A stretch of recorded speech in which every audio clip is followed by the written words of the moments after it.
Monod. Bravo.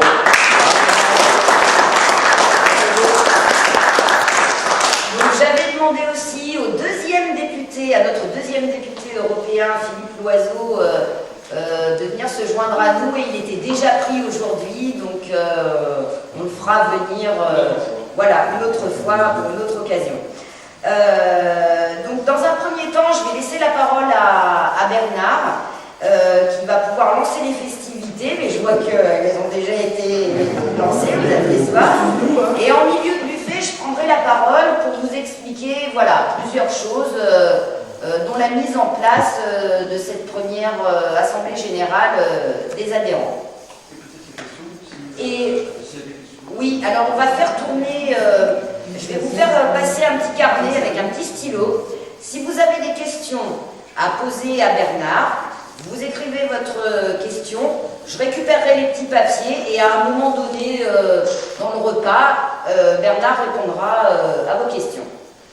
Ça vous va? Bon, eh bien allez, Bernard. Pas beaucoup de mots là. Oh là. Ah bah mais vas-y. Déjà parce que s'ils ont prévu toute cette table. Bon, bonjour à tous mes amis. Allez-y, je bavarde. Donc d'abord merci à vous tous parce que si j'ai été élu, c'est que Philippe Loiseau, c'est aussi beaucoup grâce à vous, parce que vous avez mouillé la chemise, vous allez être acté, vous avez milité, vous êtes allé coller, etc. Donc tout ça, c'est grâce à vous. Donc encore un grand merci à vous par votre engagement que vous avez fait dans la campagne des européennes. Mais c'est pas terminé, parce que les cantonales arrivent. Puis les régionales, on ne sait pas quand d'ailleurs, parce que les régionales, c'est un peu l'arlésienne. Ça change toutes les semaines. Bon, en tout cas, peut-être d'ici fin 2015, M. Hollande se déterminera définitivement avec M. Valls. Et puis, le point d'interrogation, c'est dissolution ou pas dissolution de l'Assemblée nationale. Donc, je vais vous dire, les 2 prochaines années qui s'annoncent vont être encore riches en rebondissements, sans compter que malheureusement, comme on vous l'avait déjà annoncé pendant la campagne des municipales et des européennes, la France, malheureusement, souffre, elle s'enfonce. Tous les chiffres sont au rouge, c'est ce que je disais cette semaine encore au président de l'Eurogroupe, qui est je crois, un Scandinave. Donc, il est le président de tous les ministres des Finances de l'Union européenne. Hein. Et alors, je lui dis, mais monsieur, alors je ne prononce pas son nom, c'est un peu comme ça pour des Français, mais vous n'en êtes pas assez d'avoir des résultats dans le rouge comme ça. La zone euro, c'est la zone zéro. La croissance économique, là, deuxième trimestre de l'année, est encore à zéro, elle est nulle. Le chômage ne fait que croître. Vous avez des déficits intérieurs, des déficits extérieurs. La dette publique française vient de passer au mois d'août des 2000 milliards d'euros de dette. Imaginez si vous convertissiez ça en anciens francs de 2002. C'est ahurissant. Dans ces 2000 milliards d'euros de dette, vous avez 40 ans d'intérêts financiers qui ont été payés et on n'a jamais remboursé 1 euro de dette. Ça, il faut que vous le sachiez en tant que citoyen. Hein. C'est-à-dire que les impôts que vous allez payer au mois de septembre, en totalité, vont aller au paiement des intérêts de la dette à nos créanciers internationaux. Voilà, donc on vit à crédit depuis 40 ans.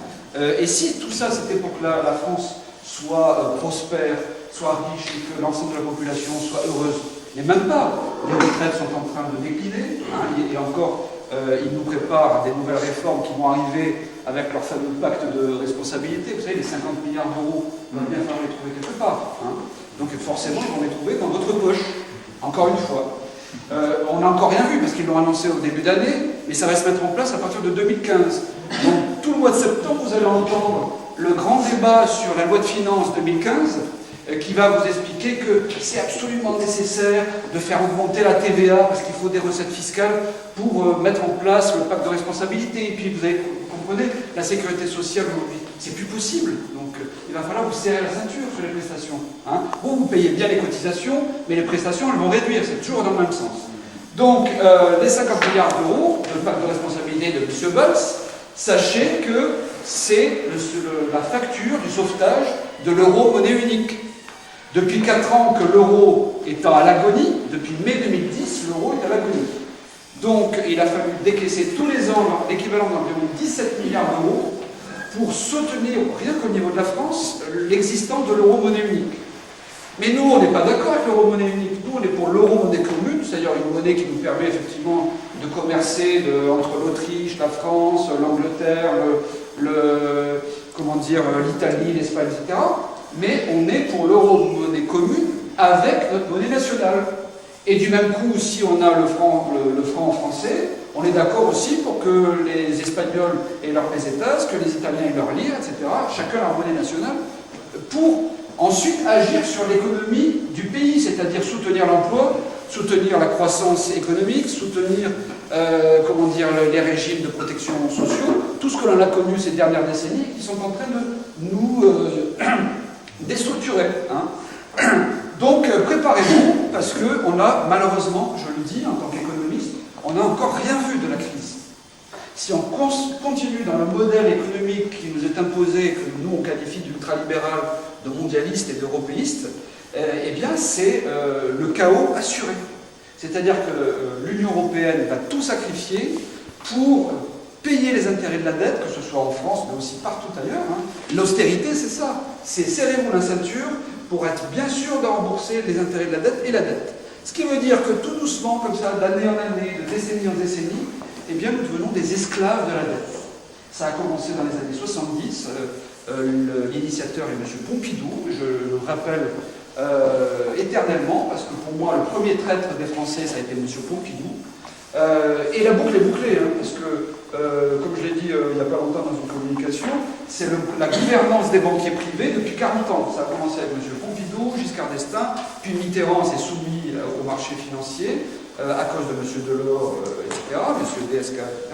Puis tous les présidents qui ont suivi, Chirac, Sarkozy, jusqu'à Hollande. Hollande qui disait que la finance c'était son ennemi. Ah ben on va voir le résultat. Hein. Au mois de juin, quand M. Macron a donné sa démission de l'Élysée pour revenir 2 mois après, hein, parce qu'il est sorti par la porte, il est revenu par la fenêtre hein, de septembre, il est devenu le ministre de l'économie. Forcément, ça plaisait beaucoup plus à nos créanciers, les marchés financiers internationaux, qui disaient que M. Montebourg, on l'entendait un peu trop quand même parler, un peu comme Marine Le Pen, vous comprenez? Donc non, ça fait désordre, il faut l'éjecter. Donc ils ont organisé un petit peu cette sortie, puis cette entrée de M. Macron. Et puis, qui est la conseillère économique de l'Élysée aujourd'hui? Si vous avez suivi un petit peu l'actualité, ben, c'est Madame Bonne, B-O-2-N-E. Et Madame Bonne, elle est banquier privé à la Banque of America. Voilà, rien de ça. Donc la boucle est bouclée, hein, de M. Pompidou jusqu'à M. Macron depuis début septembre, on n'a que des banquiers privés au pouvoir qui nous ont privatisé la France, qui nous ont fait reculer au niveau de notre positionnement dans le monde en matière de puissance économique, qui nous ont appauvris et qui ont augmenté considérablement le chômage. 2 chiffres. En 1975, nous avions 500 000 chômeurs, et à l'époque, Pompidou disait à partir de 500 000 chômeurs, ce sera la révolution. À l'heure actuelle, nous sommes à plus de 6 millions de chômeurs, mes amis. 6 millions de chômeurs et de quasi-chômeurs réels. Tous les gens qui sont hors du système, inactifs, qui sont en âge de travailler et qui n'ont pas d'emploi. Voilà. Nos propres enfants qui veulent arriver sur le marché du travail, mais aussi tous les actifs en âge de travailler et qui n'ont pas d'emploi. Ou alors des emplois payés une misère. Hein. Vous voyez la baisse des salaires, vous voyez les difficultés. Bon. Voilà tout ce que nous réserve l'UMP, le PS depuis 40 ans. Et alors maintenant, ils se défaussent derrière Bruxelles, l'Union européenne. Et alors l'Union européenne, moi je l'ai découvert le 1er juillet, quand je suis arrivé, avec ma petite sacoche là, de nouveaux parlementaires. Et puis je suis tombé où? Vous avez d'abord, le premier contact, vous avez une noria de voitures, de fonctions qui appartiennent à l'Union européenne, au Parlement. Vous avez environ 180-200 voitures noires, hein, comme des corbillards, hein. Évidemment, puisqu'on y fait, forcément, des corbillards, des grosses Mercedes. Hein. 200 véhicules qui tournent en permanence entre l'aéroport, les hôtels, je vous dis ça parce que c'est une gabegie éhontée. Qui tournent et puis qui prennent les députés, qui les amènent à droite, à gauche, etc., au Parlement. Voilà, déjà, on passe votre argent. Ensuite, vous avez le site de Bruxelles, le site de Luxembourg et le site de Strasbourg. Voilà. Tout ça rempli de fonctionnaires, avec des locaux flambant neufs, hein, avec un budget monstrueux. sachez d'abord, entre parenthèses, que tous les ans, la France verse 20 milliards d'euros de budget à l'Union européenne. D'accord? Bon, donc sachez que vos impôts, ils sont bien utilisés, mais pas forcément pour vous servir. Et puis alors après, vous avez des sessions, avec des sessions plénières dans l'hémicycle. Hein. Alors le président a été élu, donc c'est monsieur Schulz. Alors la blague entre nous, c'est Papa Schulz, hein, comme vous savez, la série américaine des années 60. Et puis le président de la Commission européenne, parce que vous avez une Commission européenne, vous avez le Parlement, vous avez le Conseil européen, tout ça, il faut faire des places, hein, vous comprenez. Au moins, on sait où passe l'argent hein, chez eux. Hein. Donc, il y a eu élection de M. Juncker, Monsieur Juncker qui est quand même l'ancien Premier ministre de Luxembourg, qui est quand même le premier paradis fiscal en Europe. Hein. Bon, ben voilà qui est à la tête de l'Union européenne, au moins les choses sont claires.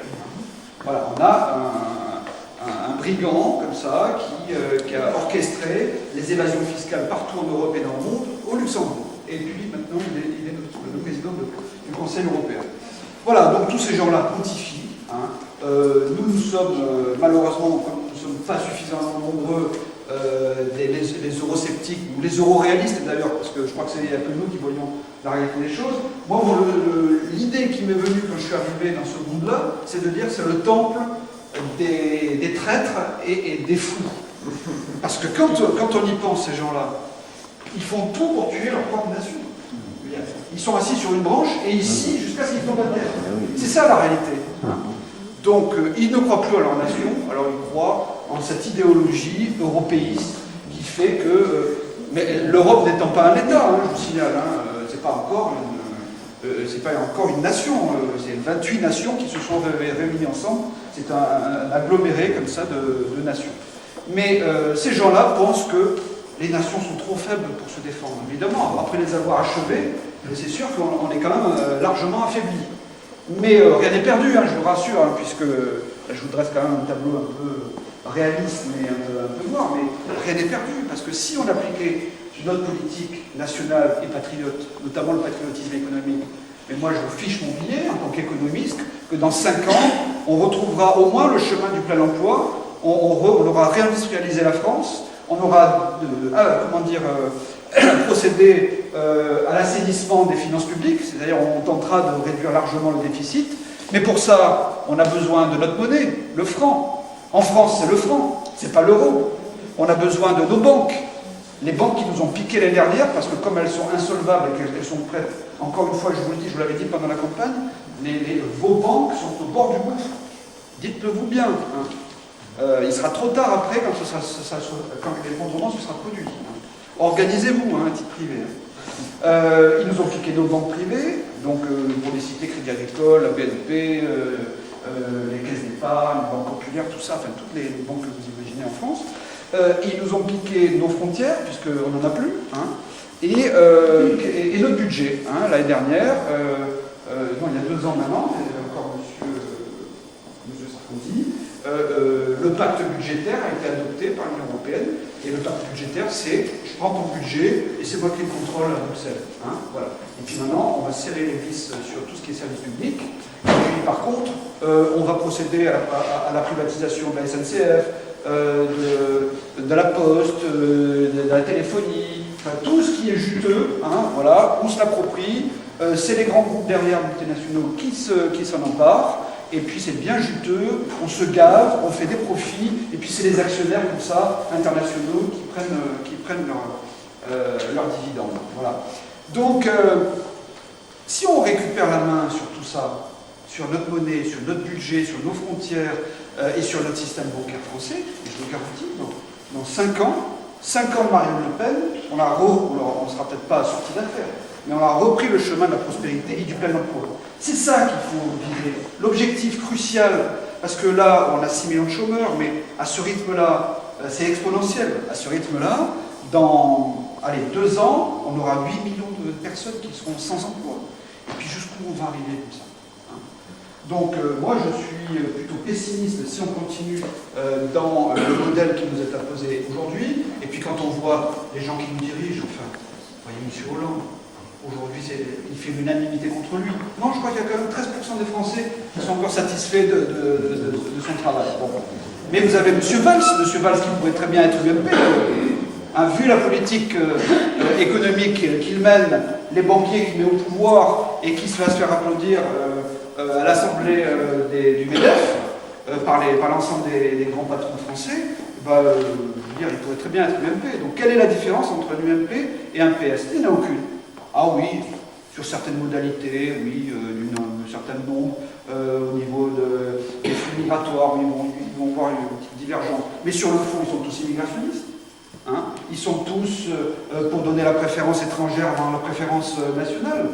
Mais ça, c'est un... Alors, quand on est pour la priorité des Français, on est anti-républicain. Vous avez remarqué ça? Le front républicain qui s'oppose à nous, parce que nous, on est pour les Français avant d'être pour les étrangers d'abord. Hein. Nous, on est pour les Français d'abord et pour le bien-être des Français en priorité. Et c'est tout à fait légitime. Pourquoi? Parce que c'est qui vote pour nous? C'est bien les Français, c'est pas les étrangers. Hein. Encore. Puisqu'ils ont quand même leur projet dément de faire voter les nouveaux immigrés en France. Bon. Pendant la campagne, je vous avais dit notamment sur ce sujet-là que nous étions en concurrence déloyale avec l'ensemble des pays de l'Union européenne. On est 28 pays. Tiens, sachez par exemple qu'en janvier 2015, la Lituanie va adopter l'euro. Hein, entre parenthèses, ça j'ai oublié de vous dire. Un de plus. Hein, donc 18 pays, maintenant il y en aura 19. 19 pays qui ont l'euro, alors que vous avez le monde entier, vous avez 200 pays dans le monde qui ont tous leur monnaie nationale. Les grandes puissances économiques qui sont devant nous, hein, devant la France, c'est l'Allemagne, le Japon, la Grande-Bretagne, la Chine et les États-Unis. Comme par hasard, à l'exception de l'Allemagne, qui n'a pas sa monnaie, mais est-ce que l'euro, c'est pas le Deutschmark d'il y a 15 ans, hein? Moi je vous dis, oui, c'est l'Euromark. Hein. Eh bien, à l'exception de l'Allemagne, tous les autres pays dans le monde ont leur monnaie, ont leurs frontières, font du patriotisme économique, ils ont leur banque centrale pour aider leur économie, et ils ont des gouvernements qui font du patriotisme pour leur propre peuple et leur propre pays. Pourquoi nous n'aurions pas cette faculté-là? C'est quand même ahurissant. On nous oppose, en fait, ce qui est autorisé aux autres. Voilà. Donc, nous devons être comme l'Angleterre, avoir notre monnaie, notre banque centrale, nos frontières, et pouvoir décider de ce que l'on fait, entrer ou sortir dans notre pays. Quoi de plus légitime, hein? Voilà, donc, voilà les grandes lignes. Alors, nos préoccupations à l'heure actuelle, quand on siège soit en plénière, soit en commission économique, c'est de tenter de se battre contre tout ce processus de destruction qui est mis en place. Donc on essaye de faire passer des amendements, on essaye d'intervenir. Bon, c'est vrai qu'on n'est que 23 députés Front National. Nous avons nos alliés des autres pays. Vous savez qu'on n'a pas réussi jusqu'à présent à monter un groupe parlementaire parce qu'il faut 7 pays et 25 députés minimum. Donc les 25, on les a, mais il nous manque 2 pays. Nous aurions pu faire le groupe parlementaire au mois de juin avec un parti polonais, mais on a considéré qu'ils étaient tellement dingos qu'il n'était pas question de s'associer avec des gens comme ça. Tenez-vous bien, ils reviennent le droit de vote aux femmes, mesdames. Et ils étaient choqués de voir des handicapés participer aux Jeux Olympiques des handicapés. Voilà. Donc, bon, quand vous voyez des choses comme ça, il est hors de question de s'associer avec des gens pareils. Donc on a préféré attendre, patienter que l'horizon se dégage un petit peu. Il semblerait qu'il y ait d'autres pays qui, d'ici quelques mois, sont en situation de pouvoir venir nous rejoindre. Donc on y travaille. Et on a bon espoir, au mieux en 2015, de constituer un groupe parlementaire. Alors qu'est-ce que ça nous donnera en plus? C'est de pouvoir intervenir beaucoup plus en session, de pouvoir déposer des amendements contre les projets de loi et les directives techniques européennes que l'on combat, de pouvoir des temps de parole beaucoup plus importants, d'avoir un budget aussi, des ressources financières beaucoup plus importantes, hein, qui nous permettraient d'embaucher plus de monde et puis d'être beaucoup plus fort et puissant pour avoir une force de frappe contre le Parlement. Voilà, pour l'instant, effectivement, il nous manque ces moyens-là. On a bon espoir, effectivement, que d'ici 2015, on aura constitué un groupe parlementaire avec nos alliés des autres pays d'Europe. Hein. Voilà les éléments. Alors, nos préoccupations portent au niveau de l'Union européenne sur ce fameux traité transatlantique. Hein, vous en entendez peu parler, mais nous, on vous en a déjà parlé pendant la campagne. Le traité transatlantique, c'est grosso modo la mort programmée de l'économie, de l'agriculture française, hein, et européenne, mais en particulier française, c'est quand même ce qui nous intéresse. Et puis, il y a un deuxième traité, c'est le TISA.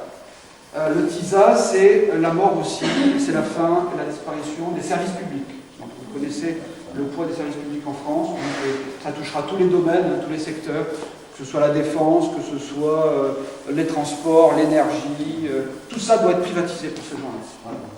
C'est leur idéologie.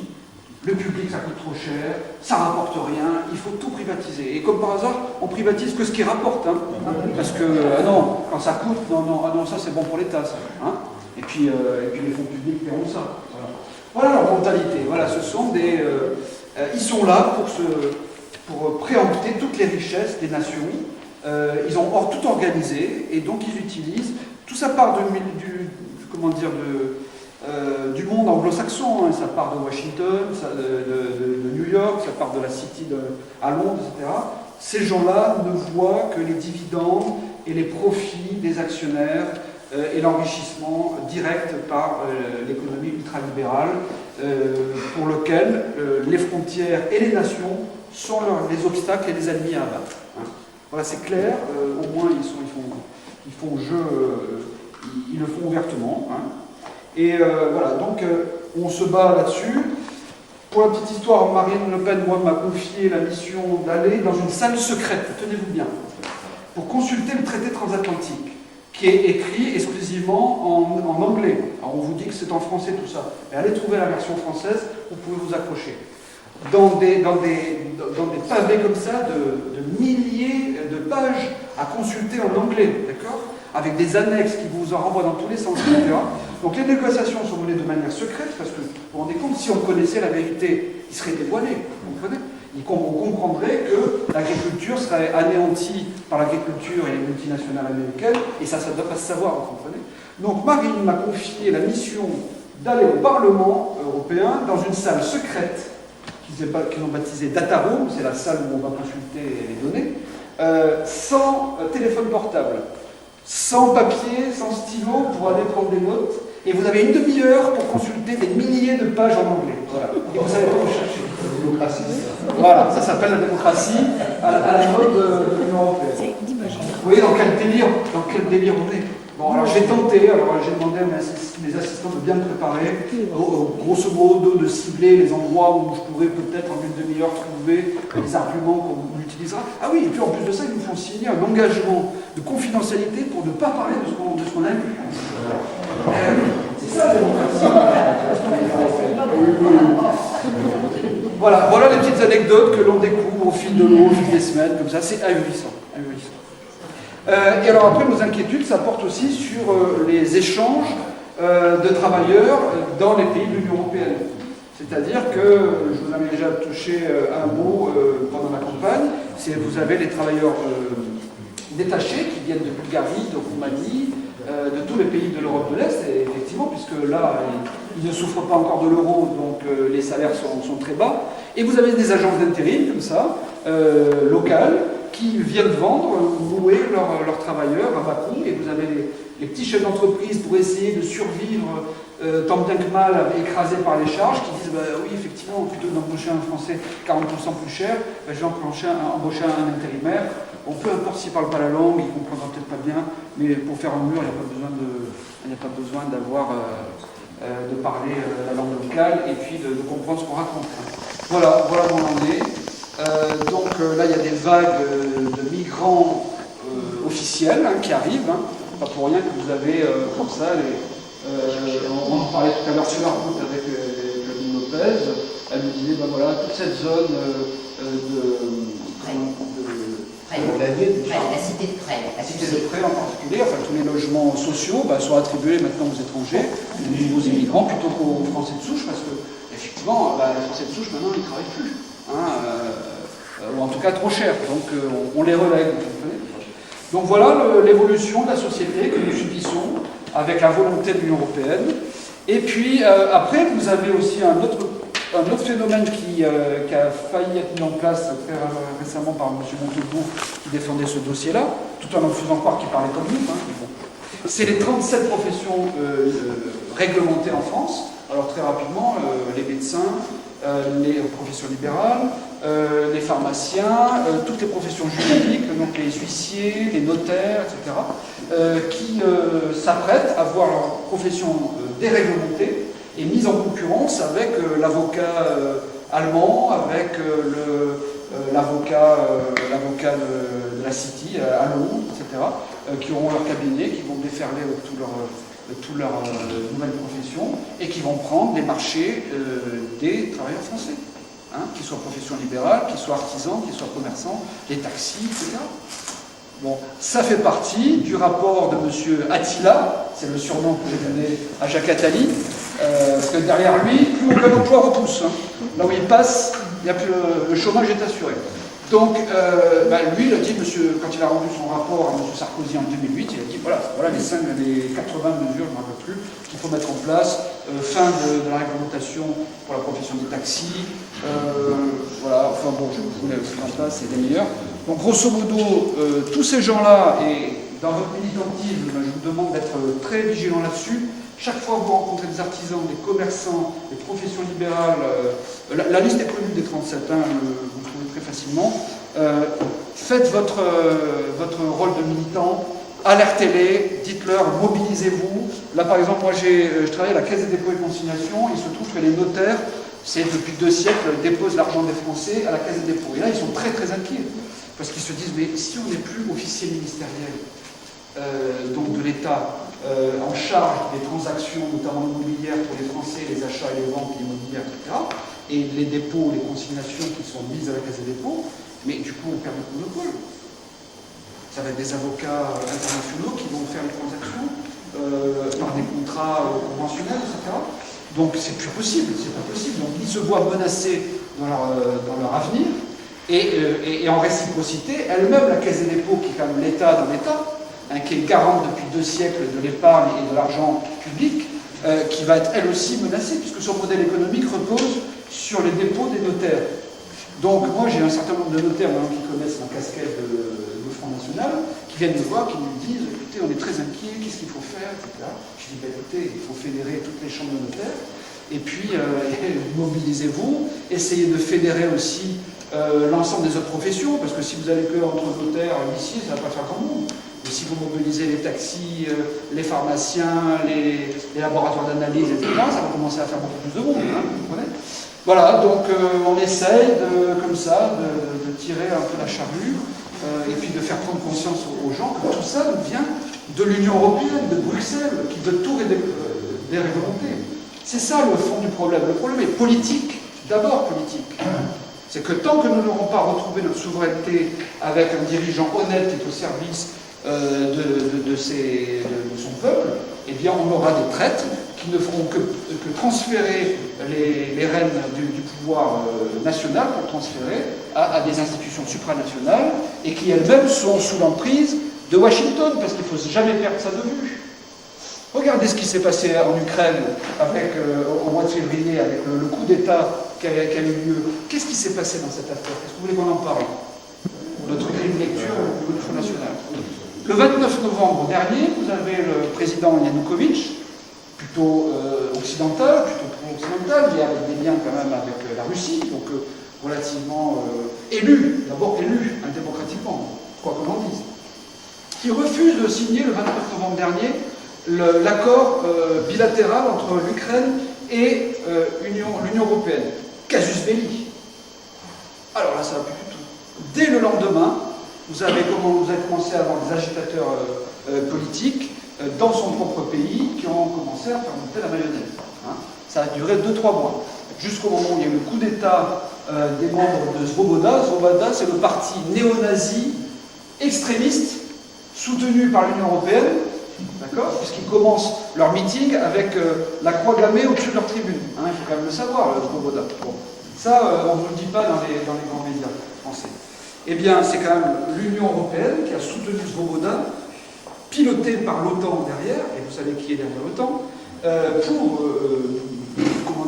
pour promouvoir un coup d'État à Kiev et pour mettre en place les membres du Voïvoda au pouvoir. Donc aujourd'hui, vous avez des gens non élus qui ont fait un coup d'État et qui travaillent aujourd'hui pour l'Union européenne et pour derrière les États-Unis. Parce que c'est eux qui tiennent les ficelles derrière tout ça.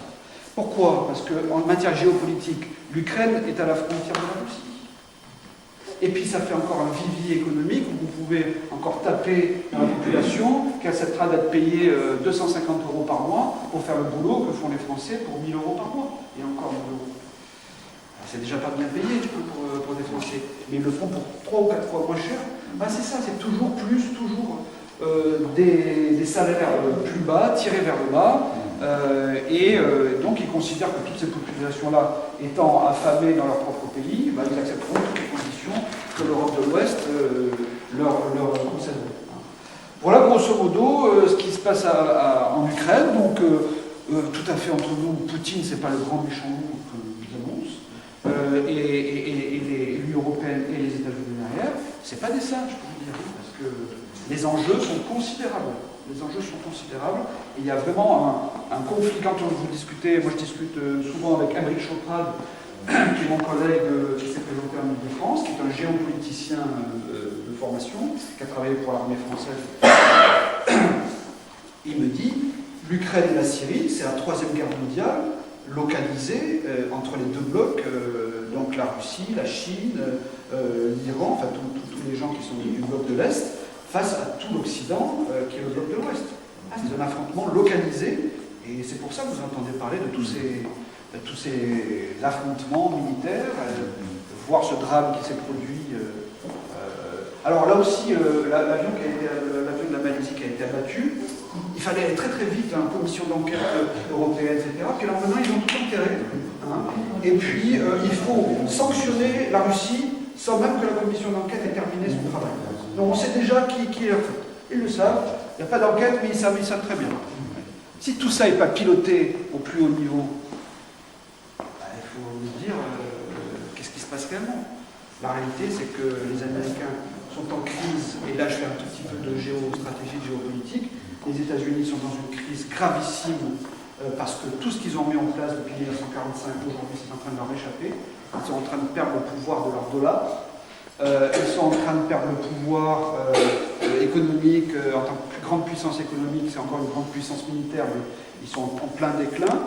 La crise au cœur des États-Unis est importante malgré ce que l'on nous dit, c'est-à-dire que là-bas ils mentent sur le niveau de l'emploi, ils mentent sur le niveau de la croissance économique. Voilà. Et donc, comme ils ont la chance encore d'avoir une monnaie internationale et puis une puissance diplomatique très importante, et qui font pression, eh bien, ils arrivent à exporter encore la crise américaine dans le monde entier, en particulier en Europe. Voilà.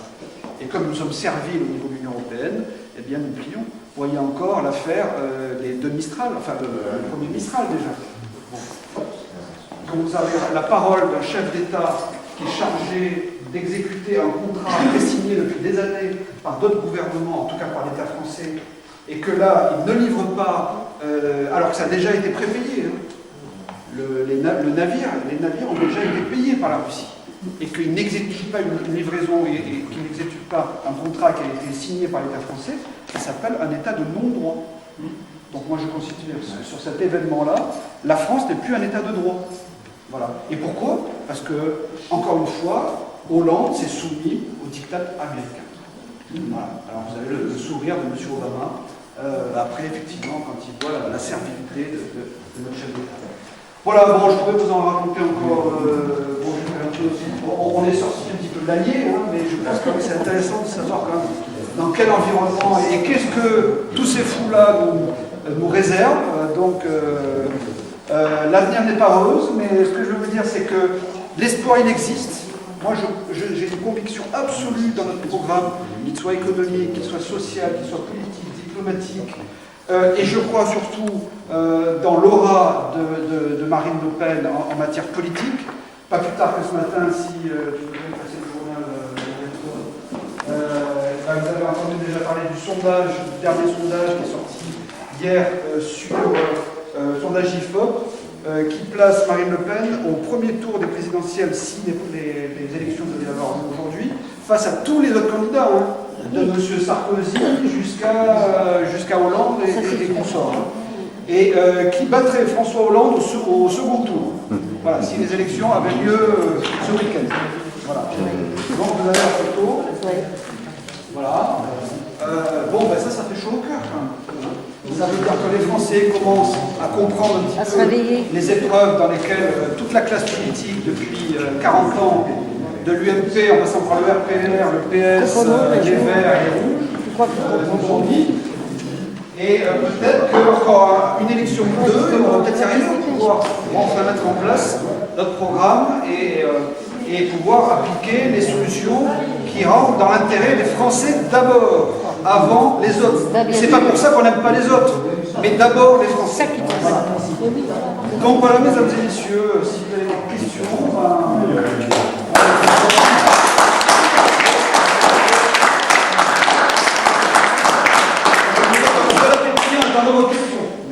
National, à Marine et à la France. Parce que tu veux. Parce que tu veux.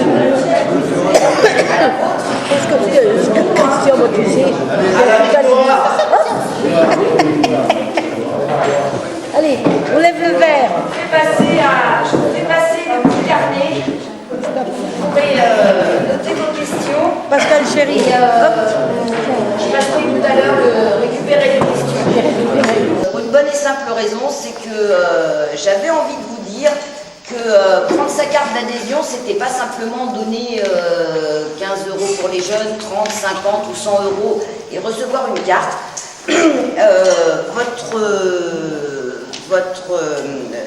L'argent que vous donnez pour recevoir votre carte d'adhésion, elle nous sert à beaucoup de choses. Donc je vous énumérerai tout à l'heure ce à quoi ça nous sert. Et je voulais faire aussi le bilan, ça va me permettre pour moi de faire avec vous le bilan des 6 mois passés et les 6 mois à venir, puisque cette année, c'est une grosse année, l'année prochaine aussi. Donc déjà, je voulais commencer par la nomination du responsable départemental DPS Arnaud Couture.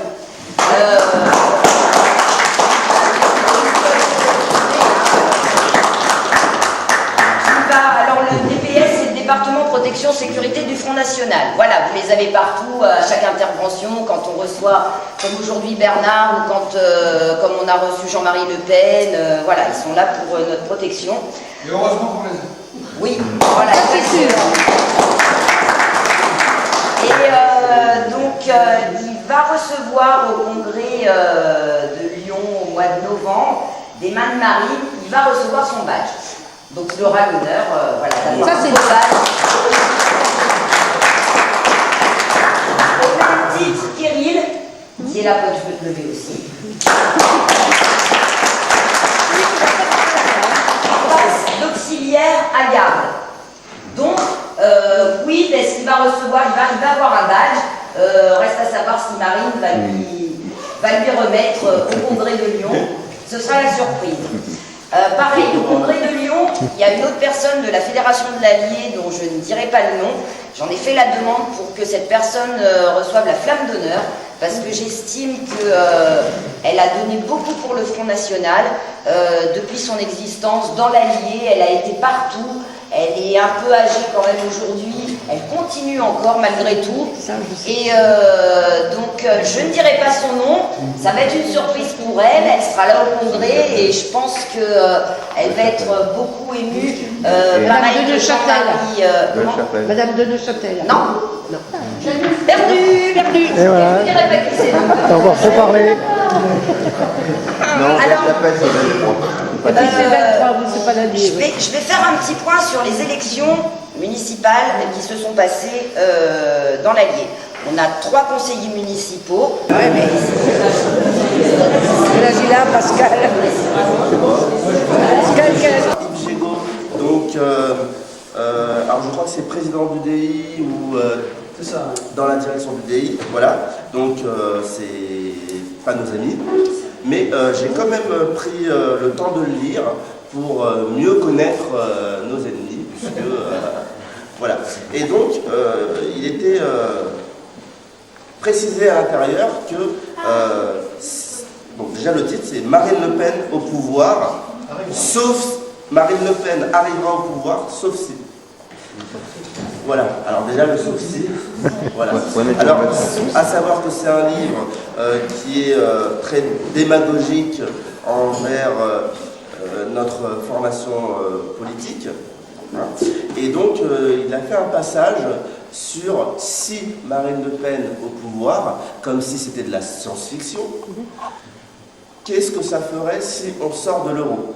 Voilà. Alors, j'ai cru comprendre que Yves Gégaud pense que ce n'est pas possible, que les produits français ne baisseraient pas leurs tarifs, bien au contraire, les augmenteraient, parce que dans beaucoup de produits français, d'après lui, on utilise des matières achetées à l'étranger. Donc, si Marine Le Pen est au pouvoir, elle rétablirait la... comment dire, la monnaie, mais les frontières, je suis désolé, et la protection nationale, donc la protection, le protectionnisme intelligent, excusez-moi, voilà, et donc... Parmi tant d'autres, nos adversaires qui nous critiquent sur l'euro, nous sommes fous. Eux ont la solution avec l'euro-monnaie unique. On voit bien, depuis 12 ans que nous avons l'euro-monnaie unique. Les résultats que vous connaissez, on en a parlé tout à l'heure. La dette continue à s'envoler, le pouvoir d'achat baisse, les pensions de retraite baissent, l'État recule parce que forcément les déficits sont importants. Déficit intérieur, mais je vous disais tout à l'heure, déficit extérieur. La balance commerciale, depuis l'entrée en vigueur de l'euro en 2002, a jamais été historiquement aussi élevée. On est en moyenne à 70 milliards d'euros de déficit cumulé par an. Donc, je suis économiste et financier. C'est dommage. Donc mardi matin, j'ai pris mon Thalys pour Bruxelles à 7h du matin. On s'est mis au travail, une commission à 10h, une autre préparation de commission l'après-midi pour une commission le mercredi après-midi sur l'économie, où on intervenait face je vous disais tout à l'heure, au président de l'Eurogroupe, où on posait des questions qui les embarrassaient, visiblement. Donc tout ça, si vous voulez, ça se prépare, donc avec les assistants, nous-mêmes, on rédige les interventions, etc. Et puis, je suis rentré jeudi en fin de journée, et vendredi, je travaillais à nouveau dans mon bureau. Et samedi, je suis parmi vous. Voilà. Oui, mais ça, chapeau. Et dimanche, c'est dominical. Un petit peu. Voilà, bon, mais tous mes collègues sont pareils, hein, on est tous sur le qui-vive, parce qu'on veut faire ça, notre rôle d'élu, de manière sérieuse. On sait d'ailleurs les enjeux qui sont derrière tout ça. Et chacun de mes collègues, chacun dans leur commission, moi c'est l'économie, mais Marine Le Pen par exemple c'est le commerce international, Philippe Loiseau qui est mon seconde liste, lui c'est de l'agriculture. Logique, il est agriculteur, donc c'est peut-être le mieux placé pour en parler. Bon. Ce qui n'est pas le cas de la plupart des députés qui font de l'agriculture en chambre. Donc tout ça pour vous dire, voilà, on a chacun une commission, on est 23, il y a 21 ou 22 commissions, vous voyez qu'on se répartit à peu près l'ensemble des thèmes, et puis chacun fait du mieux qu'il peut dans son domaine. Philippe Loiseau, on est venu de Chartres et de Dreux, nous on habitait à une époque. Oui. Et Philippe Loiseau, on l'a connu. Hein. Oui, tout à fait. On l'a connu très bien. Il est venu là, à Vichy. Oui, tout à fait. Est-ce que vous êtes tous bien unis dans votre groupe? Ah oui. Et est-ce qu'il y a une bonne entente? Oui. Oui. Déjà, on est fiers d'être aussi nombreux, en solidarité. Là, comme je vous disais tout à l'heure, on s'efforce de constituer un groupe parlementaire, parce que là, ça nous donnera d'abord une vraie visibilité politique. On aura plus de moyens à la fois financiers, mais aussi en temps de parole, en pouvoir politique par rapport au passage d'amendements, etc., poser des motions. Donc, si vous voulez, on s'entend très bien, mais chacun dans son domaine d'activité. Cela dit, vous savez, on ne se voit pas beaucoup parce qu'on se croise chacun à son emploi du temps très serré. Et Michel Farage, quelle attitude vis-à-vis de vous? Il nous regarde de loin. Ouais, c'est ça. Il nous regarde de loin. Vous savez, il roule pour lui. Hein. Oui, c'est un anglais. Pour ceux qui ne connaissent pas, Nigel Farage, c'est le leader du mouvement qui s'appelle UKIP. c'est l'équivalent un peu du Front National anglais à l'heure actuelle, qui tient la dragée haute au Premier ministre actuel qui s'appelle Cameron. Et bon, mais c'est un gars qui vient de la City, donc c'est un financier de la City, un ancien trader. Bon, et puis ils n'ont pas de soucis en Angleterre, ils ont leur livre sterling, ils ont leurs frontières, ils ont leur banque centrale qui soutient leur économie. C'est tout ce qu'on demande. Ils ont autre chose. Hein. Mais ils n'ont que les avantages de l'euro. Je ne vois pas pourquoi. Oui, d'accord, mais ils ont autre chose. Ça va se passer comme le roi. Mais c'est vrai que il a une fausse barbe. Ils sont bien soutenus par les États-Unis. Bien sûr. Et de toute façon, les Anglais, il faut s'en méfier. Et ils ont bon les Jeanne d'Arc, là. Les États-Unis. Exact. Forcément, on les a pas passés. Et ils nous ont déporté Napoléon aussi. On s'en méfie, les Anglais. Est-ce qu'il y a d'autres questions? Oui, il y en a d'autres. Alors, l'épargne en Italie est, d'après ce qu'on entend, sortie ou en train de sortir de la crise où ils avaient été plongés ces dernières années. Ces pays faisant partie de l'Union européenne, comment ont-ils fait pour redresser la barre? Et sommes-nous dans le même cas de manière un peu différée? C'est faux. L'Italie et l'Espagne ne sont pas sortis de l'ornière macroéconomique et sociale. C'est ce qu'on veut nous faire croire dans la propagande pro-européiste et pro-financière, pro-économique et pro-gouvernementale. Tout ça, c'est du baratin. Là, je parle en l'occurrence de M. Renzi. M. Renzi est le successeur du ministre, je ne sais plus comment il s'appelle. Et il faut savoir que le premier ministre qui a été désigné et non pas élu ni nommé par un gouvernement, c'est M. Monti. Qui est M. Monti? C'est un ancien banquier de Goldman Sachs. Voilà, encore un. D'accord?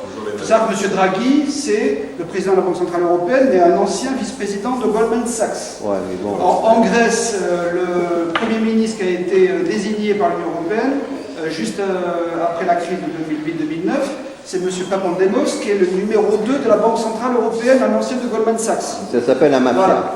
Ça s'appelle des banksters. La mafia. Et je crois qu'on aura la question juste après. Donc tout ça pour vous dire, il est faux que l'Espagne et l'Italie voient une éclaircie. Ils sont en mauvaise posture que la France. Mais c'est totalement faux. C'est pas Ça fait plus longtemps qu'ils sont. ce qu'il faut que vous reteniez, mesdames et messieurs, et je ne veux pas être pessimiste, mais je voudrais vraiment vous alerter. Si on continue dans ce modèle qui nous est imposé, c'est la banqueroute universelle qui est au bout du chemin. C'est-à-dire que tout le système que vous avez connu depuis 40 ou 50 ans est en train de s'effondrer. Voilà. Le système bancaire, la monnaie de papier que sont l'euro, le dollar, la liste, tout ça est en train de disparaître. Ils le savent au plus haut niveau, voire même, après c'est la théorie du complot, etc., mais voire même peut-être qu'ils l'orchestrent. Et ça, bon, on ne peut pas le trouver. Tout ça pour vous dire que c'est totalement faux. Il y a une propagande pour faire croire qu'il y a une reprise. C'est pas une reprise, c'est une recrise. Et je vais vous le démontrer. S'il y avait une reprise, pourquoi Eurostat, qui est l'agence statistique de l'Union européenne, a écrit à tous les États membres. Attends, c'est important ce que je vais dire. L'Union européenne a écrit à tous les États membres et aux agences comme l'INSEE en France, les agences statistiques, pour dire, vous savez, il y a une méthode de calcul du PIB. Le PIB, c'est la richesse nationale, annuelle, etc. Mais bon, on a trouvé que ce serait mieux si vous pouviez intégrer des activités nouvelles, que sont les activités, ce qu'ils appellent, entre guillemets, informelles. Alors, en réalité, les activités informelles, c'est ce que j'appelle moi des activités criminelles qui sont pratiquées par la mafia, c'est-à-dire la prostitution, le trafic de drogue et la contrebande. C'est grave. Voilà. Donc ces gens-là ont pondu une circulaire qui a été entérinée par l'Union européenne, qui a été proposée par le CDE, le FMI, etc., et qui disent, vous savez, on a légalisé en Hollande le trafic de drogue, enfin la drogue, de manière générale, donc ça devient une activité normale maintenant, puisque c'est légal. Puisque c'est légal maintenant, on va l'intégrer naturellement dans les calculs statistiques des activités économiques. Voilà. Puis maintenant c'est la prostitution, et puis après-demain ce sera la contrebande. Voilà. Et donc tant et si bien que maintenant ils en sont à commencer à élaborer des sondages pour qu'ils arrivent à mesurer grosso modo ce que représente le volume d'activité criminelle, pour l'intégrer à partir de 2014, ça c'est en France depuis le 15 mai 2014, là, pour modifier le calcul du PIB. Voilà où ils en sont rendus. Alors, est-ce que vous croyez qu'ils emploieraient ces moyens fallacieux pour s'il y avait une véritable reprise économique? Ben non.